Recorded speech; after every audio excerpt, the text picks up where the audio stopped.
Pagi itu dimulai seperti 1000 pagi lainnya, dengan aroma kopi tubruk kesukaan Aditama yang menguar dari dapur, beradu lembut dengan wangi nasi goreng yang sengaja Saraswati masak dengan bumbu yang sedikit lebih manis, persis seperti yang suaminya suka. Ia bergerak di dapurnya yang luas dan terang, dapur yang ia rancang sendiri, dengan keanggunan yang lahir dari kebiasaan. Setiap sudut adalah cerminan dirinya.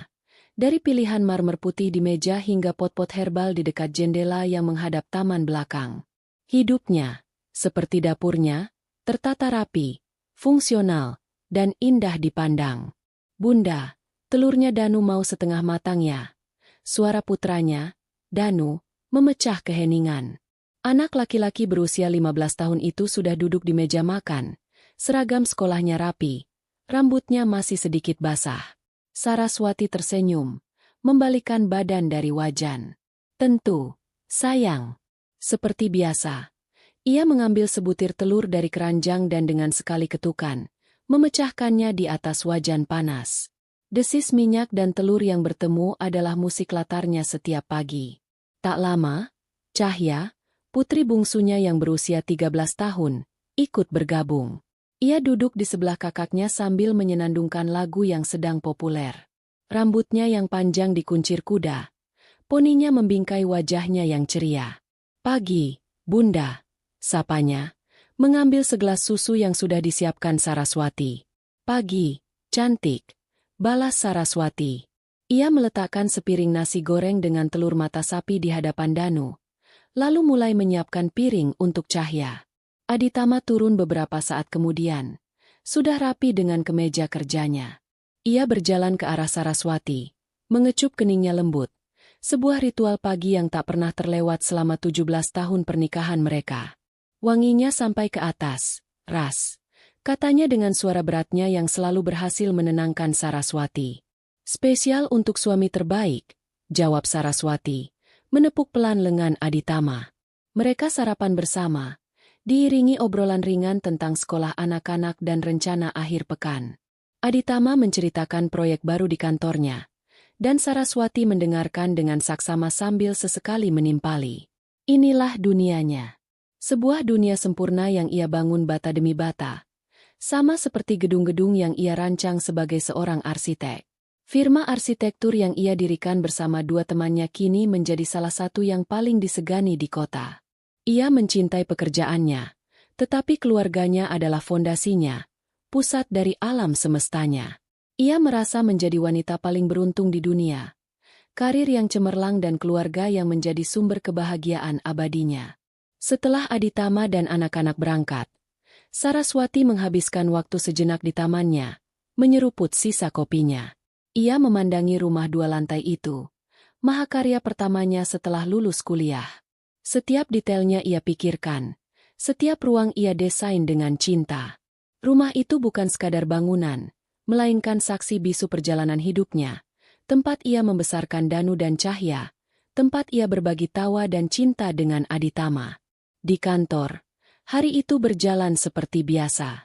Rapat dengan klien, revisi denah bangunan, dan diskusi alot dengan timnya.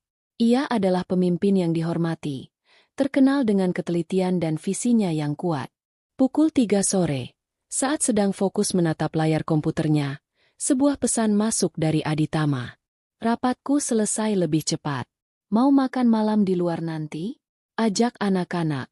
Saraswati tersenyum. Aditama selalu tahu cara membuatnya merasa istimewa. Ide bagus. Aku coba pulang lebih awal hari ini. Balasnya. Sebuah ide terlintas di benaknya. Ia akan pulang sekarang, memberi kejutan pada anak-anak yang mungkin sedang bersantai atau mengerjakan tugas. Ia ingin merasakan suasana rumah di sore hari, sesuatu yang jarang ia dapatkan karena kesibukannya. Ia membereskan mejanya, berpamitan pada sekretarisnya, dan melajukan mobilnya membelah jalanan kota yang mulai padat. 45 menit kemudian, ia tiba di depan gerbang rumahnya yang kokoh. Suasana terasa begitu tenang. Ia memarkir mobilnya di garasi dengan pelan, tak ingin menimbulkan suara.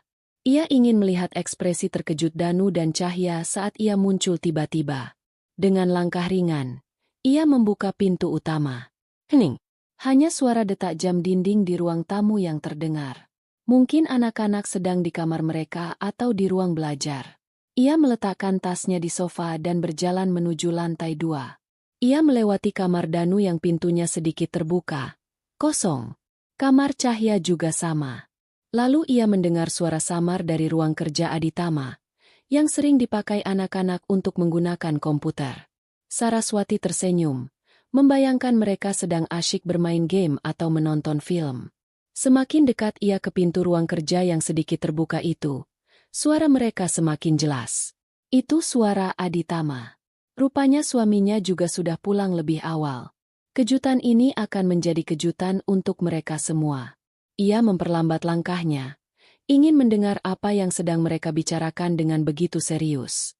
Jadi kalian mengerti, kan? Suara Aditama terdengar rendah dan penuh penekanan.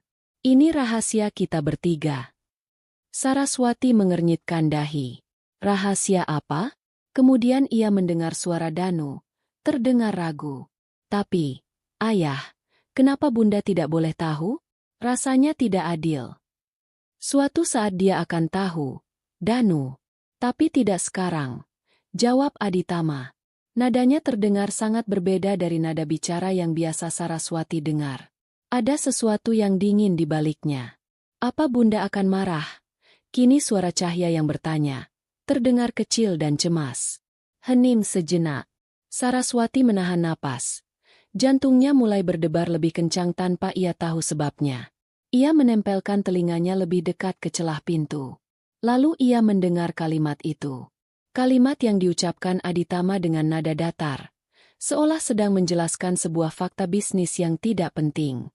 Dengar, kalian tidak perlu tahu kalau dia bukan ibu kandung kalian sampai kalian lulus kuliah nanti. Yang penting, dia akan tetap membiayai kita semua. Jadi, bersikaplah seperti biasa. Jangan sampai dia curiga. Waktu berhenti. Udara di sekitar Saraswati terasa tersedot habis dari paru-parunya. Telinganya berdenging hebat, meredam semua suara lain di dunia. Bukan ibu kandung kalian. Membiayai kita semua. Kata-kata itu menggema di dalam kepalanya, berputar-putar seperti pecahan kaca yang tajam, mengiris setiap serat di otaknya, di hatinya. Kakinya terasa lemas, lututnya bergetar hebat. Ia bersandar pada dinding koridor yang dingin. Tangannya membekap mulutnya sendiri untuk menahan pekikan yang mengancam akan meledak dari dadanya. Dunia yang ia bangun dengan susah payah selama 17 tahun, dunianya yang sempurna, rumahnya yang kokoh, keluarganya yang bahagia, semuanya hancur berkeping-keping dalam hitungan detik. Fondasi yang ia kira terbuat dari cinta dan kepercayaan ternyata hanyalah pasir yang dibangun di atas kebohongan besar. Ia bukan seorang istri yang dicintai, ia adalah sebuah sumber dana. Ia bukan seorang bunda. Ia adalah sebuah peran yang harus dimainkan anak-anaknya. Ia menatap tangannya yang gemetar. Tangan yang sama yang dulu menggendong bayi Danu dan Cahya. Tangan yang sama yang mengusap dahi mereka saat demam. Yang memegangi sepeda mereka saat belajar naik. Yang memasak makanan favorit mereka. Semua itu terasa seperti kebohongan. Apakah pelukan mereka juga bohong? Apakah panggilan, bunda, mereka selama ini hanyalah bagian dari sandiwara? Rasa sakit itu begitu menusuk, begitu nyata, hingga ia hampir tidak bisa bernapas. Ia merasa seperti orang asing di rumahnya sendiri, di hidupnya sendiri. Perlahan, dengan langkah mundur yang gemetar, ia menjauh dari pintu itu. Ia tidak boleh terlihat. Ia tidak boleh mengeluarkan suara. Surga kecilnya baru saja terbakar habis. Dan ia mendengarkan sendiri suara korek api yang menyulutnya. Rasa syok itu seperti selimut tebal yang dingin, membungkus Saraswati dan membuatnya mati rasa. Ia mundur dari pintu ruang kerja itu, langkahnya tanpa suara, napasnya tertahan di tenggorokan.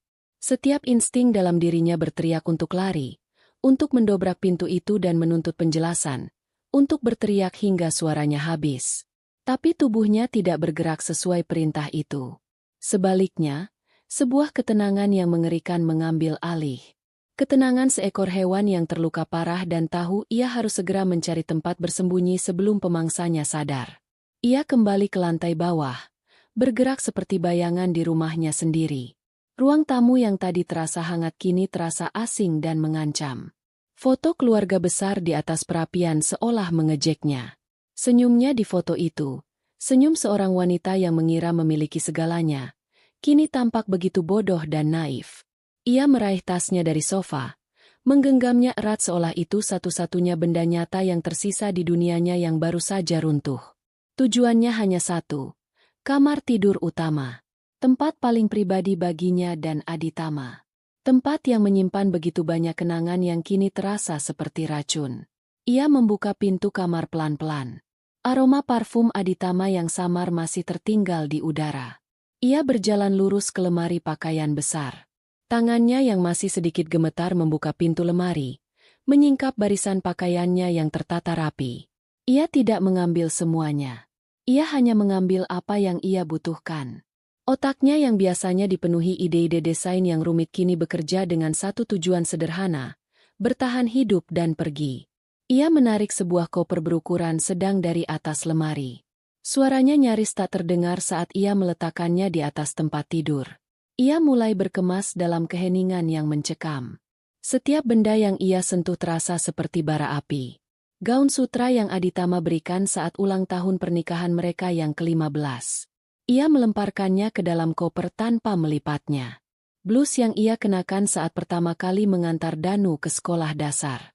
Jaket yang ia pakai saat menemani Cahya berkemah. Semua itu bukan lagi kenangan indah, melainkan bukti kebohongan. Ia membuka laci meja rias. Di sana ada sebuah kotak bludru kecil.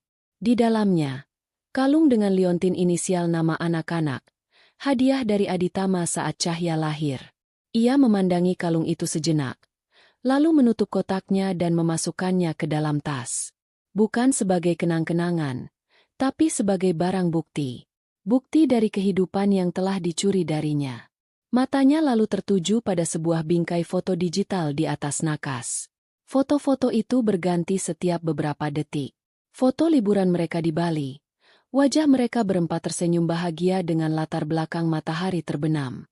Foto wisuda Danu dari SMP. Saraswati dan Aditama mengapitnya dengan bangga. Foto Cahya memenangkan lomba melukis. Ia memeluk pialanya sambil tersenyum lebar ke arah kamera, ke arah Saraswati. Rasa sakit yang tajam kembali menghantam dadanya.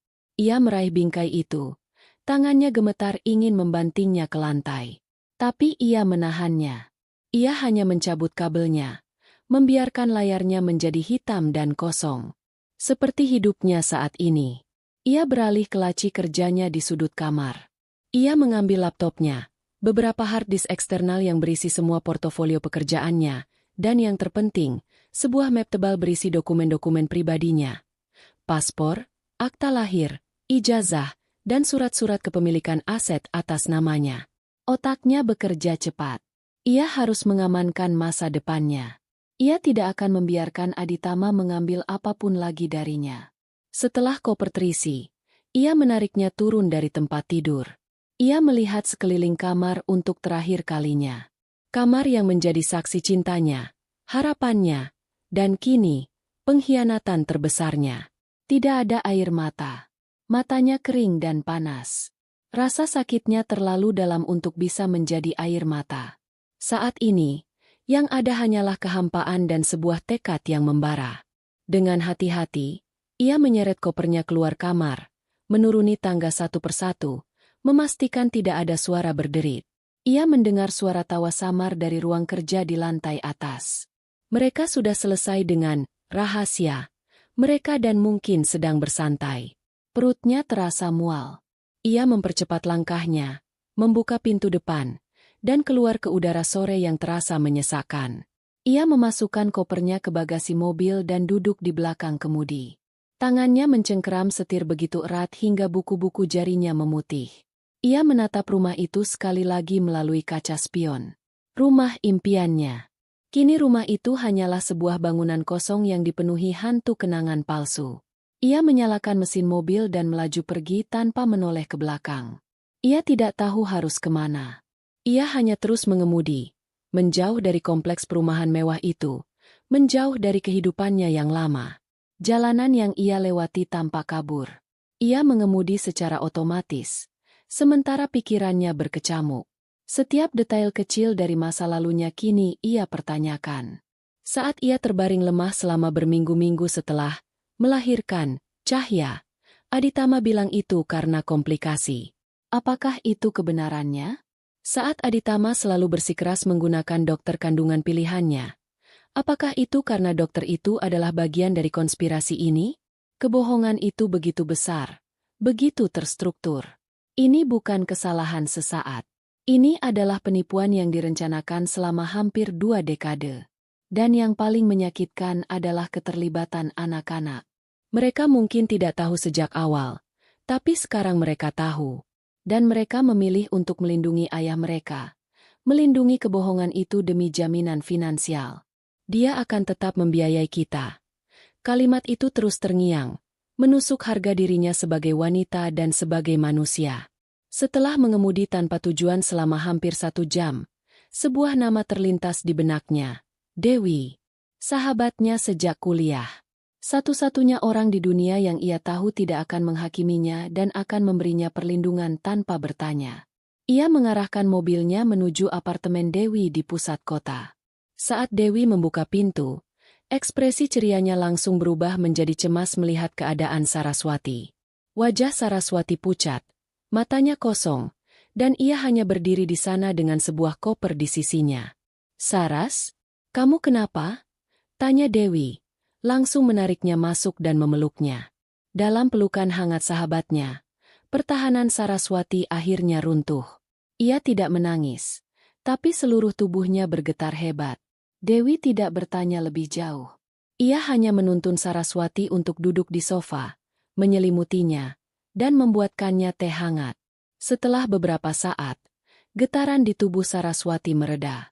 Ia menatap Dewi dengan pandangan yang membuat sahabatnya itu merinding. Itu bukan pandangan sedih, melainkan pandangan seseorang yang telah melihat akhir dunia dan selamat. "Aku pergi dari rumah, Wai," kata Saraswati. Suaranya serak. "Aku pergi untuk selamanya." Dewi duduk di sampingnya, menggenggam tangannya. "Ceritakan kalau kamu sudah siap. Aku di sini." Malam itu, Saraswati menceritakan semuanya. Setiap kata yang ia ucapkan terasa pahit di lidahnya. Dewi mendengarkan tanpa menyela. Wajahnya menunjukkan campuran antara kaget, tidak percaya, dan amarah yang meluap-luap atas nama sahabatnya. Setelah ceritanya selesai, keheningan menyelimuti ruangan. Dewi akhirnya berkata, "Bajingan. Dia lebih dari sekadar bajingan. Saras, apa rencanamu sekarang?" Saraswati mengambil napas dalam-dalam. Api tekad di matanya kini menyala lebih terang. "Aku akan melawan. Aku akan mengambil kembali semua yang telah dia curi dariku. Kehormatanku, kebenaranku, dan hidupku." Ia meraih ponselnya. Tangannya sudah tidak gemetar lagi. Ia mencari sebuah nama di kontaknya. Seorang pengacara wanita tangguh yang pernah membantunya dalam sengketa tanah untuk proyek firma. Namanya Ratna. Jarinya menekan tombol panggil. Saat terdengar suara di seberang sana, Saraswati berbicara dengan suara yang dingin dan mantap. Suara yang tidak akan pernah ia duga bisa keluar dari dirinya sendiri. "Halo, Bu Ratna. Ini Saraswati. Saya butuh bantuan Anda. Saya mau mengurus surat cerai. Dan saya mau menuntut suami saya atas penipuan." Saraswati terbangun dengan napas tercekat. Untuk sesaat, ia tidak mengenali langit-langit putih polos di atasnya. Jantungnya berdebar kencang. Sisa-sisa mimpi buruk yang kabur masih melekat di benaknya. Kemudian, seperti gelombang pasang yang dingin, ingatan itu datang menghantamnya. Suara Aditama. Wajah anak-anak. Kebohongan. Ia tidak berada di kamarnya yang mewah. Ia berada di kamar tamu apartemen Dewi, di atas kasur yang terasa asing, di dalam kehidupan yang bukan lagi miliknya. Ia duduk di tepi tempat tidur, merasakan dinginnya lantai di telapak kakinya. Semalam ia tidak tidur, hanya terbaring dengan mata terbuka, membiarkan kegelapan menelan pikirannya yang terus berputar. Setiap kenangan, setiap kata, setiap senyuman selama 17 tahun terakhir ia bedah satu persatu, mencari retakan, mencari tanda-tanda kebohongan yang selama ini luput dari pandangannya. Hasilnya nihil. Aditama adalah seorang penipu yang sempurna. Ia begitu ahli dalam perannya hingga Saraswati tidak pernah sekalipun merasa curiga. Rasa sakit karena dibohongi bercampur dengan rasa marah pada dirinya sendiri karena begitu buta. Pintu kamar diketuk pelan. "Saras, kamu sudah bangun? Aku buatkan kopi." Suara Dewi terdengar lembut dari balik pintu. "Masuk saja, Wai," jawab Saraswati. Suaranya serak. Dewi masuk membawa 2 cangkir kopi. Ia meletakkan satu di meja samping tempat tidur. Ia tidak mengatakan apa-apa tentang mata Saraswati yang sembab atau wajahnya yang pucat. Ia hanya duduk di kursi di sudut ruangan, memberinya ruang untuk memulai hari yang ia tahu akan menjadi salah satu hari terberat dalam hidup sahabatnya. "Jadwal bertemu Bu Ratna jam 10, kata Saraswati setelah menyeruput kopinya. Kafein itu sedikit membantunya menjernihkan pikiran yang keruh. "Aku harus bersiap-siap." Dewi mengangguk. "Aku akan menemanimu. Kamu tidak harus melalui ini sendirian." "Terima kasih, Wai. Aku tidak tahu harus bagaimana tanpamu," ujar Saraswati tulus. Kantor hukum Ratna O Partners menempati 2 lantai di sebuah gedung perkantoran modern di jantung kota. Semuanya didesain dengan garis-garis yang bersih, warna-warna netral, dan material kaca serta baja. Tempat itu memancarkan aura kompetensi, kekuatan, dan ketenangan.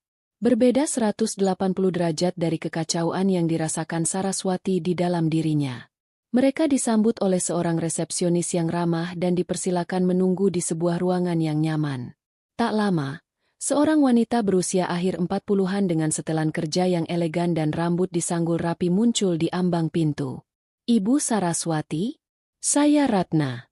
Mari, silakan masuk ke ruangan saya." Ratna memiliki aura yang mengintimidasi sekaligus menenangkan. Matanya tajam dan cerdas, seolah bisa melihat menembus lapisan kepura-puraan, tetapi senyumnya tulus. Ia menjabat tangan Saraswati dengan genggaman yang mantap. Di ruangannya, yang menghadap ke pemandangan kota, ia mempersilakan Saraswati dan Dewi duduk di sofa kulit yang nyaman, sementara ia sendiri duduk di seberang mereka, memegang sebuah buku catatan dan pulpen. "Ibu Dewi, terima kasih sudah menemani," kata Ratna, mengakui kehadiran Dewi dengan sopan. Lalu ia mengalihkan seluruh perhatiannya pada Saraswati. "Baik, Bu Saraswati. Di telepon semalam Anda menyebutkan tentang perceraian dan penipuan. Sekarang, coba ceritakan semuanya dari awal. Jangan ada yang terlewat, sekecil apapun detailnya." Maka, untuk kedua kalinya dalam kurang dari 24 jam, Saraswati menceritakan kisah runtuhnya dunianya. Kali ini, ia menceritakannya dengan lebih terstruktur, mencoba menekan emosinya dan fokus pada fakta. Ia menceritakan tentang pernikahannya, tentang karirnya, tentang bagaimana ia menjadi tulang punggung finansial utama keluarga, tentang betapa sempurnanya kehidupan mereka. Lalu ia sampai pada bagian inti, percakapan yang ia dengar di ruang kerja. Ia mengutip kata-kata Aditama dengan presisi yang mengerikan. Setiap suku katanya terpatri di otaknya. Selama Saraswati berbicara, Ratna mendengarkan dengan saksama. Ia tidak menyela, hanya sesekali membuat catatan. Matanya tidak pernah lepas dari wajah Saraswati, menunjukkan empati namun tetap menjaga jarak profesionalnya. Ketika Saraswati selesai, Ratna terdiam sejenak, membiarkan keheningan mengisi ruangan. "Ini bukan sekadar kasus perceraian biasa, Bu Saras," kata Ratna akhirnya. Suaranya tenang namun tegas. "Ini adalah penipuan yang sangat terencana dan telah berlangsung lama. Tujuan kita di sini bukan hanya untuk mengakhiri pernikahan Anda, tapi untuk mendapatkan keadilan dan memastikan dia bertanggung jawab atas perbuatannya." Saraswati mengangguk, merasa sedikit lebih kuat. Mendengar seorang profesional memvalidasi rasa sakitnya sebagai sebuah kasus hukum yang serius memberinya kekuatan. "Ada beberapa hal yang harus kita lakukan, dan kita harus bergerak cepat," lanjut Ratna, membuka halaman baru di catatannya. "Pertama dan yang paling mendesak adalah mengamankan aset Anda. Berdasarkan cerita Anda, sebagian besar kekayaan keluarga berasal dari firma arsitektur Anda dan investasi pribadi Anda. Apakah ada perjanjian pranikah?" Saraswati menggeleng. Tidak ada. Saat kami menikah, kami tidak punya apa-apa. Kami membangun semuanya bersama. Atau setidaknya, itu yang saya kira. Baik. Itu membuat segalanya sedikit lebih rumit, tapi tidak mustahil, kata Ratna. Langkah pertama, pagi ini juga, tim saya akan mengajukan permohonan darurat ke pengadilan untuk membekukan semua rekening bersama. Kita juga akan memblokir semua kartu kredit tambahan atas nama suami Anda yang terhubung dengan rekening Anda. Kita harus memutus akses finansialnya secepat mungkin. Dari kalimat yang Anda dengar, dia akan tetap membiayai kita. Jelas sekali bahwa motif utamanya adalah uang. Kita akan cabut sumber kekuatannya itu. Saraswati merasakan sedikit kelegaan. Ini adalah langkah nyata. Ini adalah perlawanan. Kedua, sambung Ratna, kita akan segera mendaftarkan gugatan cerai. Dasar gugatan kita bukan sekadar ketidakcocokan. Kita akan menggunakan dasar hukum penipuan dalam pernikahan. Ini adalah tuduhan serius dan akan memberikan kita posisi yang lebih kuat dalam pembagian aset dan tuntutan ganti rugi. Kita akan menyatakan bahwa pernikahan ini dari awal didasari oleh kebohongan fundamental mengenai status anak-anak, yang bertujuan untuk mendapatkan keuntungan finansial dari Anda. Apakah itu bisa dibuktikan? Tanya Saraswati cemas. Itu tugas saya dan tim saya untuk membuktikannya. Jawab Ratna dengan percaya diri. Dan ini membawa kita ke langkah ketiga, pengumpulan bukti. Ini adalah bagian di mana saya butuh bantuan penuh dari Anda. Kita harus membongkar kebohongan ini lapis demi lapis. Saya ingin Anda membuat daftar semua hal yang terasa aneh atau janggal terkait kehamilan dan kelahiran kedua anak Anda. Nama dokter, nama rumah sakit atau klinik, tanggal-tanggal penting, apapun yang Anda ingat. Kita juga perlu mengumpulkan semua catatan keuangan Anda selama 5 tahun terakhir. Laporan bank, catatan investasi, bukti transfer. Kita akan cari kemana saja uang Anda mengalir. Ratna menyerahkan sebuah buku catatan kosong dan pulpen kepada Saraswati. Mulai tulis sekarang, selagi ingatan Anda masih segar. Jangan anggap ada detail yang tidak penting. Sambil Saraswati mulai menulis dengan tangan gemetar, Ratna sudah mengangkat telepon. Ia berbicara dengan cepat dan efisien kepada seseorang di timnya, memberikan instruksi untuk segera mengurus pembekuan aset dan pendaftaran gugatan. Dewi menatap sahabatnya dengan cemas, lalu menatap Ratna dengan kekaguman. Wanita ini adalah benteng yang mereka butuhkan. 1 jam kemudian, Saraswati telah mengisi beberapa halaman buku catatan. Ia menyerahkannya pada Ratna. Ratna membacanya sekilas. Dahinya berkerut saat membaca beberapa detail. Dokter kandungan yang sama untuk kedua anak, dan kliniknya jauh di luar kota. Ini adalah titik awal yang bagus, gumamnya. Ia kemudian meletakkan beberapa lembar dokumen di atas meja di hadapan Saraswati. Ini surat kuasa. Dengan menandatangani ini, Anda memberikan saya dan firma saya wewenang penuh untuk mewakili Anda dalam semua urusan hukum terkait masalah ini. Baca dengan teliti, dan jika Anda setuju, silakan tanda tangan. Saraswati membaca dokumen itu. Setiap kata terasa berat dan final. Ini adalah titik di mana tidak ada lagi jalan untuk kembali. Dengan napas dalam, ia mengambil pulpen yang diberikan Ratna dan membubuhkan tanda tangannya di bagian bawah. Sebuah goresan tinta yang secara resmi memulai perang. Bagus, kata Ratna, mengambil kembali dokumen itu. Sekarang, Anda pulanglah ke tempat yang aman dan beristirahat. Biarkan kami yang bekerja. Saya akan menghubungi Anda jika ada perkembangan.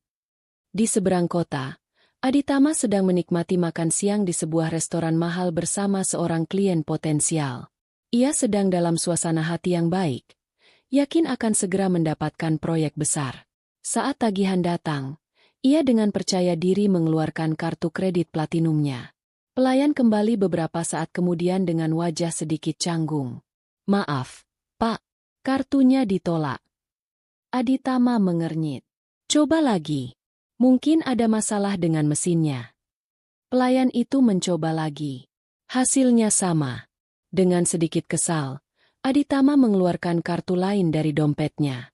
Hasilnya pun sama. Ditolak. Rasa kesalnya berubah menjadi kebingungan, lalu perlahan-lahan menjadi firasat buruk.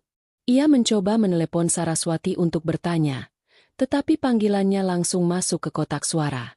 Ia baru sadar, sejak semalam istrinya itu tidak bisa dihubungi. Sesuatu yang sangat salah sedang terjadi. Benteng pertahanan Saraswati telah menembakkan meriam pertamanya, dan getarannya baru saja sampai kepadanya. Malam-malam berikutnya terasa panjang dan sunyi bagi Saraswati.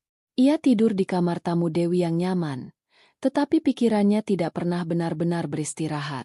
Ia akan terbangun di tengah malam, terengah-engah, dengan bayangan wajah Aditama yang tersenyum palsu atau suara anak-anaknya yang memanggilnya, Bunda. Pada siang hari, ia mencoba menyibukkan diri. Dewi memberinya ruang kerja kecil di sudut apartemennya, tempat Saraswati bisa membuka laptopnya dan menenggelamkan diri dalam pekerjaan. Desain dan arsitektur, dengan logika dan strukturnya yang pasti, menjadi satu-satunya pelariannya. Namun, tugas utamanya saat ini bukanlah merancang gedung, melainkan mendekonstruksi masa lalunya. Ia menghabiskan berjam-jam menatap tumpukan dokumen yang berhasil ia kumpulkan dari brankas pribadinya dan data digital yang ia simpan. Laporan bank, polis asuransi, album foto lama, dan buku harian yang pernah ia tulis saat muda. Setiap lembar kertas adalah potongan puzzle dari kehidupan yang ia kira ia kenal. Dipandu oleh daftar pertanyaan dari Ratna, ia mulai menggali. Ia membuka album foto dari masa-masa awal pernikahannya. Ia dan Aditama tampak begitu bahagia, begitu penuh harapan. Lalu ia sampai pada foto-foto kehamilannya yang pertama. Perutnya memang membuncit. Ia ingat Aditama sangat protektif, melarangnya melakukan banyak hal. Kamu harus istirahat total, sayang. Kondisi kandunganmu lemah. Begitu kata Aditama saat itu, mengutip ucapan Dr. Hendrawan, dokter yang Aditama pilihkan untuknya. Klinik Dr. Hendrawan terletak hampir 3 jam dari kota. Aditama beralasan di sanalah terdapat fasilitas terbaik. Saraswati, yang saat itu begitu percaya pada suaminya, tidak pernah mempertanyakannya. Ia ingat saat-saat menjelang kelahiran Danu. Aditama membawanya ke klinik itu 2 minggu sebelum tanggal perkiraan lahir. Ia diberi sebuah kamar pribadi yang nyaman. Aditama bilang itu agar ia bisa dipantau secara intensif. Ia ingat disuntik dengan berbagai macam vitamin dan obat penguat kandungan. Ingatannya tentang proses persalinan itu sendiri agak kabur. Ia hanya ingat rasa sakit yang luar biasa. Lalu semuanya menjadi gelap. Saat ia sadar, Aditama sudah berada di sisinya, tersenyum, sambil menunjukkan seorang bayi mungil yang terbungkus selimut biru. Selamat, sayang. Kita punya anak laki-laki, bisik Aditama. Saat itu, air mata kebahagiaan membasahi pipinya. Sekarang, ia bertanya-tanya, air mata siapa yang seharusnya menetes saat itu? Ia beralih ke masa 2 tahun kemudian, saat mereka menginginkan anak kedua. Kali ini, ceritanya lebih tragis. Ia ingat bulan kelima kehamilannya, saat ia mengalami pendarahan hebat. Aditama segera melarikannya ke klinik yang sama. Dr. Hendrawan mengatakan dengan raut wajah sedih bahwa janinnya tidak bisa diselamatkan. Saraswati hancur. Ia ingat menangis selama berhari-hari di kamar klinik itu, merasakan kekosongan yang luar biasa di perut dan hatinya. Aditama selalu ada di sisinya, memeluknya, menghiburnya. Kita akan melewati ini bersama, katanya. Sebulan setelah ia kembali ke rumah, masih bergelut dengan duka, Aditama pulang dengan sebuah kejutan. Ia membawa seorang bayi perempuan yang cantik. Aditama menjelaskan dengan bersemangat bahwa bayi itu adalah putri dari sepupu jauhnya yang meninggal dalam kecelakaan bersama suaminya. Bayi itu yatim piatu dan tidak punya siapa-siapa lagi. Ini takdir, Saras, kata Aditama saat itu. Tuhan mengambil satu, tapi menggantinya dengan yang lain. Kita bisa mengadopsinya. Dia bisa menyembuhkan luka kita. Dalam keadaan emosional yang rapuh, Saraswati langsung jatuh cinta pada bayi itu. Ia melihatnya sebagai anugerah, sebuah pelipur lara dari surga. Mereka menamainya Cahya, yang berarti cahaya. Ia tidak pernah mempertanyakan cerita Aditama yang terdengar seperti di film. Ia terlalu sibuk menumpahkan seluruh cinta keibuannya pada makhluk kecil itu. Sekarang, saat ia menuliskannya di buku catatan untuk Ratna, cerita itu terdengar sangat janggal dan penuh lubang. Ia beralih ke tumpukan laporan bank. Dengan bantuan Dewi yang lebih teliti dalam hal angka, mereka mulai menyisir transaksi selama bertahun-tahun. Awalnya semua terlihat normal. Cicilan rumah, biaya sekolah, tagihan kartu kredit, investasi. Tapi kemudian Dewi menemukan sesuatu. Sebuah transfer bulanan rutin dengan nominal yang cukup besar, sekitar 20 juta rupiah, ke sebuah rekening perusahaan bernama Mandala Medica Sentosa. Transfer itu dimulai sekitar 8 bulan sebelum Danu lahir, dan berhenti tepat setelahnya. Lalu pola yang sama terulang lagi 2 tahun kemudian, dimulai jauh sebelum Saraswati hamil, anak kedua, dan berhenti sebulan setelah ia keguguran. Perusahaan apa ini, Saras? Kamu pernah dengar? Tanya Dewi sambil menunjuk layar laptopnya. Saraswati menggeleng. Tidak pernah. Keterangannya hanya jasa konsultasi medis. Konsultasi macam apa yang biayanya 20 juta sebulan dan berlangsung berbulan-bulan? Gumam Dewi curiga. Informasi ini, bersama dengan catatan ingatan Saraswati yang detail, langsung ia kirimkan ke Ratna. Tim hukum itu bergerak cepat. Dalam 2 hari, Ratna menelepon Saraswati untuk datang ke kantornya.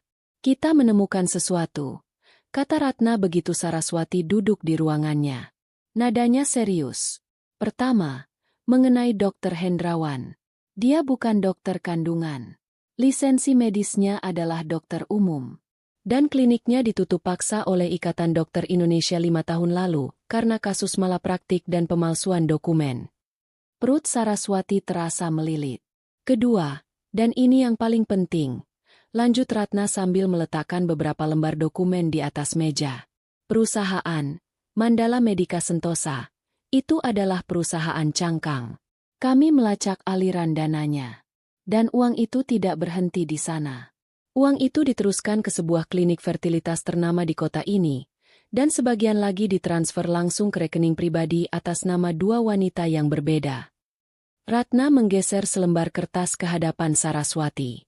Di sana ada 2 foto KTP. Wanita pertama bernama Maya Sari. Ia menerima total pembayaran 180 juta rupiah dari perusahaan itu dalam periode 9 bulan yang berakhir tepat saat Danu lahir. Kami mengirim seorang penyelidik untuk menemuinya. Setelah didesak, ia mengaku, ia adalah ibu pengganti untuk Danu. Meski sudah menduganya, mendengar konfirmasi itu terasa seperti pukulan telak di ulu hati. Saraswati memejamkan matanya sejenak. Ibu pengganti. Jadi Danu bukan diadopsi, bukan pula anak dari hubungan gelap Aditama. Anak itu memang direncanakan, dengan benih dari Aditama, tapi menggunakan rahim wanita lain. Dan semua itu disembunyikan darinya dengan sandiwara kehamilan palsu. Dan yang kedua, bisik Saraswati, takut mendengar jawabannya. Namanya Evi Lestari, kata Ratna pelan. Polanya sama. Ia adalah ibu pengganti untuk Cahya. Tidak pernah ada keguguran. Saraswati. Cerita tentang kecelakaan sepupu jauh itu bohong besar. Semua itu adalah rekayasa rumit yang diciptakan suami Anda untuk menipu Anda. Kali ini, Saraswati tidak bisa menahannya lagi. Air mata yang selama ini ia bendung akhirnya mengalir deras. Ini lebih buruk dari yang ia bayangkan. Ini bukan hanya pengkhianatan emosional dan finansial. Ini adalah pelanggaran terhadap tubuhnya, terhadap pengalamannya sebagai seorang wanita. Dukanya atas keguguran, itu nyata. Traumanya nyata. Dan Aditama, suaminya sendiri, adalah sutradara dari semua penderitaannya. Ia telah menjadikan momen paling sakral dalam kehidupan seorang wanita, yaitu kehamilan dan kelahiran, sebagai panggung penipuan terbesarnya. Ratna membiarkannya menangis, memberinya sekotak tisu. Saya tahu ini berat, katanya setelah tangis Saraswati sedikit mereda. Tapi sekarang kita punya bukti. Bukti yang sangat kuat. Kita punya nama. Kita punya aliran dana. Kita punya kesaksian. Kita bisa menghancurkannya di pengadilan. Saraswati menyeka air matanya. Di balik rasa sakitnya, sebuah amarah yang dingin mulai terbentuk. Lakukan, katanya dengan suara bergetar namun mantap. Lakukan apapun yang harus dilakukan. Saya ingin dia membayar untuk setiap kebohongan, untuk setiap air mata saya. Ia menatap foto kedua wanita di atas meja itu. Maya dan Evie, ibu biologis dari anak-anak yang ia besarkan. Ia tidak merasakan benci pada mereka. Mereka mungkin sama-sama korban dari keadaan. Musuhnya hanya satu, Aditama, pria yang telah merampok kebenarannya. Dan kini, ia akan mengambilnya kembali, apapun harganya. Selama seminggu penuh, Aditama hidup dalam neraka yang ia ciptakan sendiri. Setelah insiden memalukan di restoran, ia menemukan bahwa bukan hanya kartu kreditnya yang diblokir. Seluruh aksesnya ke rekening bersama, rekening investasi, bahkan rekening dana darurat yang ia kira aman, semuanya beku. Ia seperti seorang raja yang semalam sebelumnya tidur di atas tumpukan emas, lalu bangun di pagi hari dan menemukan istananya kosong melompong. Amarahnya pada awalnya ditujukan pada bank, pada sistem, pada apapun selain dirinya sendiri. Ia menghabiskan 2 hari pertama berteriak-teriak di telepon dengan manajer bank, yang hanya bisa memberikan jawaban standar dan dingin, atas permintaan pemegang rekening utama dan didukung oleh surat perintah pengadilan sementara. Pak, pemegang rekening utama, Saraswati. Amarahnya kemudian beralih pada istrinya. Ia mencoba menelepon Saraswati ratusan kali, namun nomornya tidak lagi aktif. Ia mengirim puluhan pesan surel, dimulai dengan nada cemas. Saras, kamu di mana? Aku khawatir sekali. Berubah menjadi manipulatif. Anak-anak merindukanmu, jangan siksa mereka seperti ini. Dan akhirnya menjadi ancaman terselubung. Kalau kamu tidak segera muncul, aku akan melaporkanmu sebagai orang hilang. Tidak ada satupun yang dibalas. Ia mencoba menghubungi teman-teman dekat Saraswati, tetapi mereka semua kompak memberikan jawaban yang sama. Kami tidak tahu. Aditama tahu mereka berbohong. Ia bisa mendengarnya dari nada bicara mereka yang kaku dan dingin. Dunianya yang tadinya penuh dengan orang-orang yang menghormatinya kini terasa seperti sebuah konspirasi besar yang bertujuan untuk menjatuhkannya. Di rumah, suasana terasa seperti di dalam kuburan. Danu dan Cahya menjadi pendiam dan lebih banyak mengurung diri di kamar. Mereka bisa merasakan kemarahan ayah mereka yang meluap-luap. Puncaknya adalah ketika surat resmi dari kantor hukum Ratna O Partners tiba di rumah. Aditama merobek amplop itu dengan kasar. Matanya membelalak saat membaca isinya. Gugatan cerai. Tuntutan penipuan dalam pernikahan. Pembagian harta gonogini. Setiap kata adalah paku yang menancap di egonya. Akhirnya, ia tahu kemana harus mencari. Dewi, sahabat terdekat Saraswati. Satu-satunya orang yang cukup berani dan setia untuk menyembunyikan istrinya. Didorong oleh amarah dan keputusasaan, ia melajukan mobilnya menuju apartemen Dewi. Saraswati sedang duduk di balkon apartemen Dewi, mencoba membaca buku namun pikirannya melayang, saat mendengar suara gedoran keras di pintu depan. Bukan seperti ketukan tamu biasa, melainkan gedoran yang marah dan tidak sabar. Ia dan Dewi saling berpandangan. Jantung Saraswati mulai berdebar kencang. Ia tahu siapa yang datang. Biar aku yang buka, kata Dewi tegas. Kamu tetap di sini. Kalau dia macam-macam, aku akan langsung teriak panggil keamanan. Dewi berjalan ke pintu dan membukanya hanya beberapa senti. Rantai pengaman masih terpasang. Di luar, berdiri Aditama. Wajahnya merah padam. Matanya menyiratkan kemarahan yang tidak terkendali. Di mana Saraswati? Aku tahu dia di sini. Why? Desisnya. Dia tidak mau bertemu denganmu, Dit. Jawab Dewi, suaranya mantap. Sebaiknya kamu pergi. Aku tidak akan pergi sebelum bicara dengannya. Bentak Aditama, mencoba mendorong pintu. Ini urusan antara aku dan istriku. Dari dalam, Saraswati mendengar keributan itu. Rasa takut yang awalnya muncul perlahan-lahan tergantikan oleh sesuatu yang lain. Sebuah ketenangan yang dingin. Ia sudah cukup bersembunyi. Ia harus menghadapi pria ini. Ia berjalan ke depan. Suaranya terdengar jelas dan tenang. Biarkan dia masuk. Why? Dewi menatapnya ragu. Tapi melihat sorot mata Saraswati yang teguh, ia akhirnya melepaskan rantai pengaman dan membuka pintu. Aditama langsung masuk. Matanya liar mencari Saraswati. Saat melihatnya berdiri di tengah ruang tamu, pucat namun tegar, ekspresinya langsung berubah. Topeng pertama dipasangnya. Topeng suami yang terluka dan cemas. Saras, syukurlah kamu baik-baik saja, katanya, melangkah maju seolah ingin memeluk. Aku sudah gila mencarimu. Kenapa kamu pergi begitu saja? Apa salahku? Sayang, katakan padaku. Saraswati tidak mundur. Ia hanya menatap Aditama dengan pandangan kosong, membiarkan suaminya menyelesaikan sandiwaranya. Dewi berdiri di dekat pintu, ponselnya sudah di tangan, siap merekam atau menelepon bantuan. Kamu memblokir semua rekening, melayangkan gugatan cerai, menuduhku yang bukan-bukan. Lanjut Aditama. Suaranya kini bergetar karena emosi yang dibuat-buat. Setelah semua yang kita lalui bersama, apa aku tidak pantas mendapatkan penjelasan? Akhirnya, Saraswati berbicara. Suaranya rendah, tanpa emosi, namun setiap katanya tajam seperti pisau. Penjelasan? Baiklah, aku akan memberimu penjelasan. Kita mulai dari Mandala Medica Sentosa. Kamu bisa jelaskan perusahaan apa itu? Nama itu membuat Aditama membeku sesaat. Topengnya sedikit retak. Itu hanya investasi lama. Tidak ada hubungannya dengan ini. Benarkah? Sahut Saraswati. Kalau begitu, mungkin kamu bisa jelaskan tentang wanita bernama Mayasari.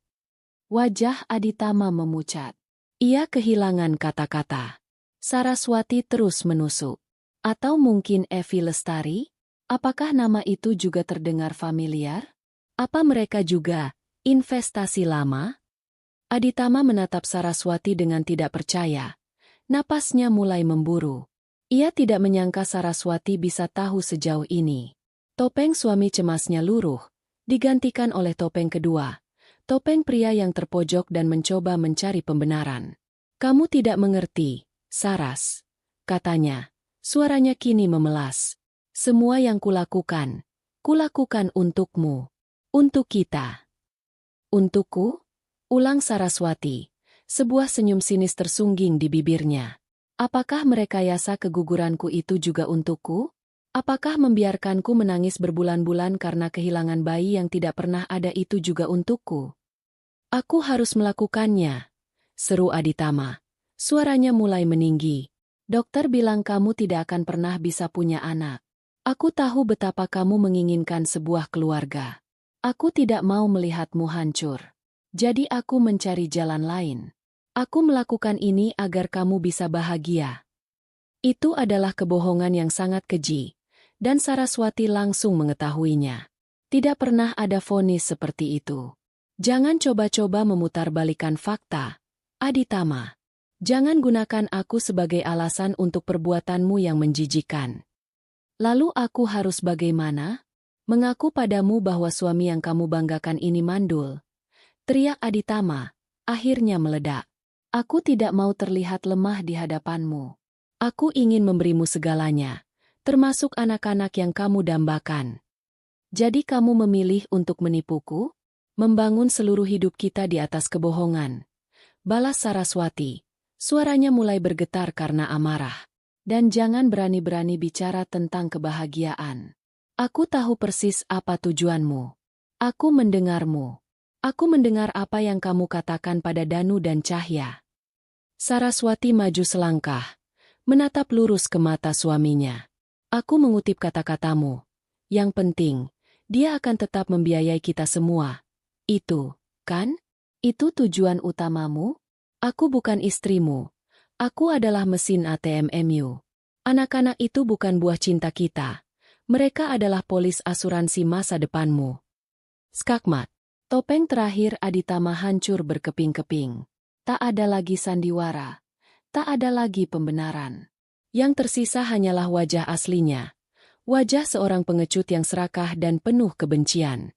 Jadi kamu sudah tahu, desisnya. Matanya menyipit. Lalu apa maumu sekarang? Kamu pikir kamu bisa menang melawanku di pengadilan? Kamu akan jadi bahan tertawaan semua orang. Saraswati. Wanita sukses yang begitu bodoh sampai bisa dibohongi selama belasan tahun. Ia menunjuk ke arah Saraswati dengan jarinya. Dan pikirkan anak-anak. Apa yang akan kamu katakan pada mereka? Kamu akan bilang pada mereka bahwa ibu yang mereka sayangi tiba-tiba pergi karena masalah uang? Kamu mau menghancurkan hidup mereka hanya karena egomu yang terluka? Jangan sebut nama anak-anak dengan mulut kotormu itu. Sela Dewi akhirnya melangkah maju. Kamu yang telah menghancurkan hidup mereka dengan kebohonganmu. Diam kamu, Dewi. Jangan ikut campur. Bentak Aditama.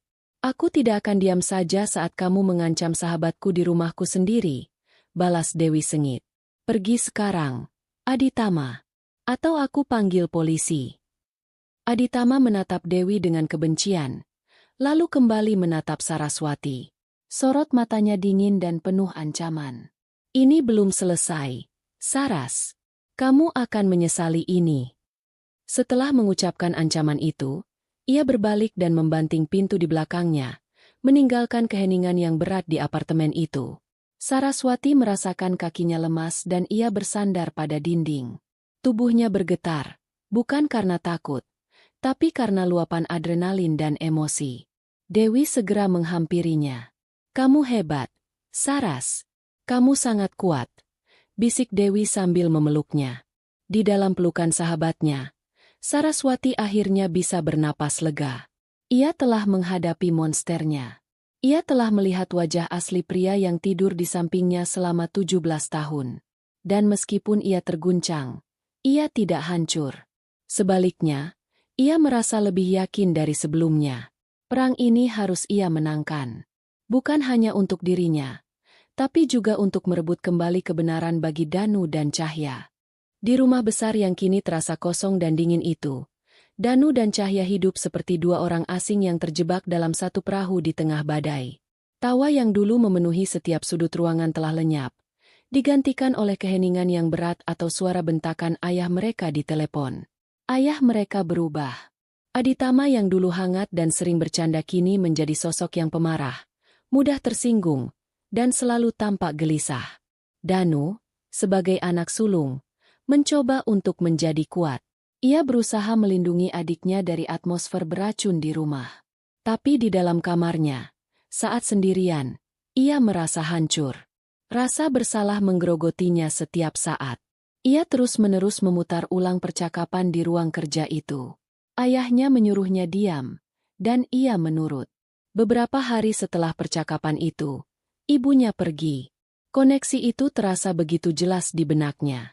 Ini semua salahnya. Jika saja ia cukup berani untuk memberitahu ibunya, mungkin semua ini tidak akan terjadi. Ia merindukan ibunya dengan rasa sakit yang menusuk. Ia merindukan obrolan mereka tentang musik, merindukan bantuan ibunya saat ia kesulitan dengan pelajaran fisika, merindukan cara ibunya tersenyum bangga saat ia berhasil mencetak gol dalam pertandingan sepak bola. Kini, semua itu terasa seperti kenangan dari kehidupan orang lain. Ayahnya memberikan penjelasan yang samar. Bunda butuh waktu untuk menenangkan diri. Ada masalah orang dewasa yang tidak perlu kalian tahu. Tapi Danu tahu itu lebih dari sekadar masalah orang dewasa. Ia tahu ini tentang rahasia besar yang kini membebani pundaknya. Ia sering mendengar ayahnya berbicara di telepon dengan suara keras, menyebut nama pengacara dan kata-kata seperti aset dan hak asuh. Ayahnya sering menjelek-jelekan ibunya, mengatakan bahwa ibunya egois dan lebih mementingkan uang daripada keluarga. Danu bingung. Sosok bunda yang ayahnya gambarkan sangat berbeda dengan bunda yang ia kenal sepanjang hidupnya. Sementara Danu memendam semuanya dalam diam, Cahya mengekspresikan kesedihannya dengan cara yang berbeda. Ia sering menangis diam-diam di malam hari, memeluk boneka beruang besar pemberian Saraswati saat ia ulang tahun ke-7. Ia berhenti melukis, padahal sebelumnya ia bisa menghabiskan waktu berjam-jam di depan kanvasnya. Nilai-nilainya di sekolah mulai menurun. Baginya, situasinya lebih sederhana dan lebih menyakitkan. Bundanya telah meninggalkannya. Ia tidak terlalu memikirkan kata-kata ayahnya tentang, bukan ibu kandung. Baginya, Saraswati adalah bundanya. Titik.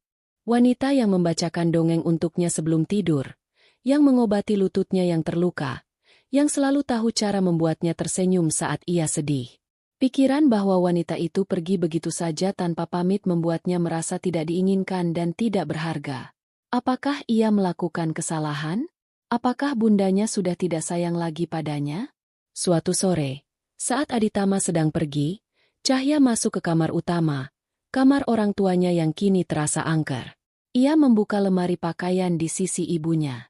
Aroma parfum lembut Saraswati masih samar-samar tercium. Ia membenamkan wajahnya di antara gaun-gaun yang tergantung di sana, menghirup aroma yang sangat ia rindukan, dan air matanya pun tumpah. Danu menemukannya di sana, duduk di lantai sambil terisak. Hatinya terasa diremas. Ia duduk di samping adiknya dan merangkulnya. "Jangan nangis, Ca," bisiknya, meskipun ia sendiri ingin menangis. "Aku kangen Bunda, Mas." Isak Cahya. "Kenapa Bunda pergi? Apa Bunda benci sama kita?" Pertanyaan itu menghantam Danu. Ia tidak tahan lagi. Ia tidak bisa terus-menerus diam dan membiarkan adiknya menderita dalam kebingungan. Ia harus melakukan sesuatu. Ia harus menghubungi Bunda. Malam itu, setelah memastikan ayah mereka sudah tidur, Danu mengambil tabletnya. Ia tidak berani menggunakan ponselnya, takut ayahnya bisa melacaknya. Ia membuka aplikasi media sosial dan mencari nama ibunya. Akun Saraswati bersifat pribadi, tapi mereka sudah berteman sejak lama. Dengan tangan gemetar, ia mengetik sebuah pesan langsung. "Bunda, ini Danu. Bunda di mana? Kami kangen Bunda. Tolong balas." Ia menekan tombol kirim dan menunggu dengan jantung berdebar. Ia tidak tahu apakah pesan itu akan dibaca. Ia menunggu selama 10 menit, 20 menit. Tidak ada jawaban. Dengan perasaan kecewa, ia meletakkan tabletnya dan mencoba tidur. Di apartemennya, Saraswati sedang memeriksa email pekerjaan saat sebuah notifikasi muncul di layar ponselnya. Sebuah pesan dari Danu. Hatinya serasa berhenti berdetak. Ia membuka pesan itu dan membacanya berulang kali. 4 kalimat pendek yang terasa seperti ribuan jarum menusuk hatinya. Naluri keibuannya berteriak untuk segera membalas, untuk mengatakan bahwa ia juga sangat merindukan mereka, bahwa ia tidak pernah berhenti mencintai mereka. Tapi ia teringat pesan Ratna. "Jangan hubungi anak-anak dulu, Saras. Aditama bisa menggunakan itu untuk melawanmu, menuduhmu mencoba mempengaruhi mereka." Ia berada dalam dilema yang menyakitkan. Haruskah ia mendengarkan pengacaranya atau hatinya? Menatap kembali pesan singkat dari putranya, ia tahu ia tidak punya pilihan. Ia tidak bisa membiarkan mereka berpikir bahwa ia telah membuang mereka. Ia membeli sebuah nomor prabayar baru keesokan harinya. Sore itu, saat ia tahu Aditama biasanya masih di kantor, ia memberanikan diri untuk menelepon ke nomor telepon rumah. Telepon berdering 3 kali sebelum diangkat. "Halo?" Suara Danu yang terdengar ragu. "Danu, ini Bunda," bisik Saraswati. Suaranya tercekat. Hening sejenak di seberang sana, lalu terdengar isak tangis tertahan. "Bunda." "Mas Danu, siapa?" Terdengar suara Cahya di latar belakang. Danu pasti menyalakan mode pengeras suara. "Bunda?" Suara Cahya kini terdengar penuh harap. "Iya, sayang. Ini Bunda," kata Saraswati. Air matanya mulai mengalir. Mendengar suara kedua anaknya setelah sekian lama terasa begitu menyakitkan sekaligus melegakan. "Bunda di mana? Kenapa Bunda pergi?" "Pulang, Bun. Tolong." Rengek Cahya. Tangisnya pecah. "Kami kangen Bunda. Rumah jadi aneh tanpamu." Tambah Danu. Suaranya bergetar. "Ayah. Ayah sering marah-marah." Hati Saraswati hancur berkeping-keping. Ia ingin sekali mengatakan yang sebenarnya, menjelaskan semua kebohongan ayah mereka. Tapi bagaimana ia bisa menjelaskan hal serumit itu pada anak-anak lewat telepon? Bagaimana ia bisa menghancurkan sosok ayah mereka, satu-satunya orang tua yang tersisa bersama mereka saat ini. Ia mengambil napas dalam-dalam, mencoba mengendalikan suaranya. Dengar, sayang, Bunda minta maaf karena pergi tanpa pamit. Bunda tidak pernah bermaksud menyakiti kalian. Ia berhenti sejenak, memilih kata-katanya dengan hati-hati. Bunda sangat sayang kalian berdua. Lebih dari apapun di dunia ini. Selamanya akan begitu. Tapi ada masalah orang dewasa antara bunda dan ayah yang harus diselesaikan. Ini semua sangat rumit. Tapi kami butuh bunda, kata Danu lirih. Bunda tahu, dan bunda akan selalu ada untuk kalian. Tapi untuk saat ini, bunda butuh waktu. Bunda janji, setelah semuanya selesai, kita akan bicara lagi. Bunda akan jelaskan semuanya, kata Saraswati. Setiap kata terasa seperti kebohongan kecil untuk menutupi kebenaran yang terlalu besar. Panggilan itu tidak berlangsung lama, hanya beberapa menit yang terasa begitu berharga dan menyakitkan. Saat ia menutup telepon, Saraswati terisak di sofa apartemen Dewi. Ia berhasil menghubungi anak-anaknya, tapi itu tidak membuatnya merasa lebih baik. Sebaliknya, rasa sakitnya semakin dalam. Ia bisa merasakan kebingungan dan penderitaan mereka. Panggilan telepon itu menguatkan tekadnya. Ia tidak hanya berjuang untuk dirinya sendiri. Ia berjuang untuk masa depan di mana ia bisa memiliki hubungan yang jujur dengan Danu dan Cahya. Sebuah masa depan di mana mereka tidak lagi hidup dalam bayang-bayang kebohongan ayah mereka. Dan untuk mencapai itu, ia harus terus maju, seberat apapun perangnya. Panggilan telepon dengan anak-anak meninggalkan luka baru di hati Saraswati.